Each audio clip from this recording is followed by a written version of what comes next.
Hey guys, as promised, I am doing a second video on the CME opening up today. So we're going to look at some charts, and we're also going to go ahead and read a couple of articles and just share a few opinions. So let's go ahead and get started with that. Let's go ahead and drop this and move forward. All right, let's see. All right, so let me move this over so you guys can see it. All right, so here's an article by the CNBC. This is about the new CME futures market. So this is Bitcoin's debut on the world's largest futures exchange. Price falls slightly. Okay, so we're going to talk about what they're trying to say here. Is it, is it because of the CME opening up? Is it for other reasons? Honestly, I think the price went down because of the BitPay. BitPay made an announcement today that they're going to start taking other cryptocurrencies into their system. So right now, if you accept any kind of cryptocurrency as payment, more than likely you use BitPay to help you do that. That way you can take the crypto and transfer it to fiat. The problem is what's going on is that Bitcoin has gotten very, very expensive, very, very slow, and so has the transaction fee. So if you're a person who, I don't know, does like an email list or has a subscriber type of environment, you're going to take small fees. I mean 25, 30, 40, 50 bucks for, whatever it is might be. And you're being charged, $14, $10, and $12 per transaction. That is huge. Or if you're a retailer and you're selling t-shirts and your t-shirt's worth $25, what's going to happen at this point is they're going to get charged $25 plus whatever the transaction fee is for the BTC. That's ridiculous. So they have come out, BitPay, and they have stated that they will be using Bitcoin Cash as the first one. Hopefully they'll take others like Ethereum and Litecoin, maybe Dash, throw some Monero in there. We'll just, we can go on and on about different things that could be accepted. But this is great. Now what this goes back to is a SegWit where Bitcoin and Bitcoin Cash did the fork. Because the Bitcoin people wanted to do a store of value, and they wanted it slow, and they wanted to do the whole hodl thing and hold on for dear life. And the Bitcoin Cash guys wanted to stay more true to the Satoshi white papers. And to me, this is why the price has gone down, because of this situation. Because if you look over at CoinMarketCap, which I can show you now, and you look at the Bitcoin price, and then you look at Bitcoin Cash. Bitcoin Cash is sitting at $22.15 right now at this moment. What time? I don't even know what time it is. What time is it? It's 8:41 where I'm at.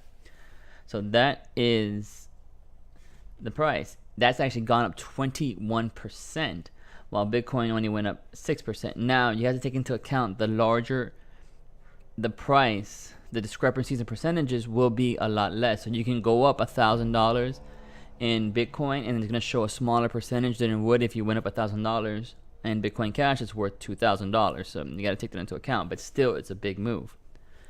All right, so let's get back to what we were talking about, the CME. Now, the CME's most popular future contracts will expire in January, settled 2.05% lower Monday at 19,100. The product had opened up at 20,650 and initially traded higher. Trading was far less volatile than the initial 19% surge in the CBOE. This is the sister to the CME. This is the one in Chicago. We talked about this in the video earlier today. Trading was far, okay, so here we go. Bitcoin futures during this first day of trading a week ago, the CBOE Bitcoin futures traded under the ticker XBT on Monday, settled 5.25% higher at $19,055. Because of initial gains in the CBOE Bitcoin futures, I think today people were anticipating a similar type of event, said Joe Van Hecke, founder and managing partner of the Chicago-based trading firm Grace Hall. The aggressiveness of the bids did take me by surprise. And that's what he stated. Van Heck, who said he was one of the first to trade both the CBOE and the CME Bitcoin futures, noted that it appeared more institutional level investors are trading the CME contract. So it appears that more institutional investors are trading CME contracts. So like I told you guys, people are going to trade in the CME more than the Chicago exchanges. That's the CBOE. It's just a bigger exchange. So here they go on to talk about differences and a bunch of hoo-ha and stuff that really doesn't matter. Remember, these are all pundits. These are all people that talk about stocks, and the people who trade stocks, these guys are dinosaurs. This does nothing to do with the actual Bitcoins itself. So you can't take fundamentals from stocks, at least not now, you can't, and try to bring them into what the cryptocurrencies are doing. The cryptocurrencies are going to do what they do. The cryptocurrencies are more of a millennial thing. So it'd be people, in their 30s, 20s, and then anybody moving up within the year, so 19 and probably maybe a little bit lower. I know kids that are 12 years old that talk about Bitcoin because they hear it all the time on the stuff that they're listening to and the games that they play. So you have to understand that it's a younger group and things are a little bit different. Now, the other thing I wanted to show you guys is this, which I thought it was interesting, and I'm going to pull it up now. Okay, so here's a real-time.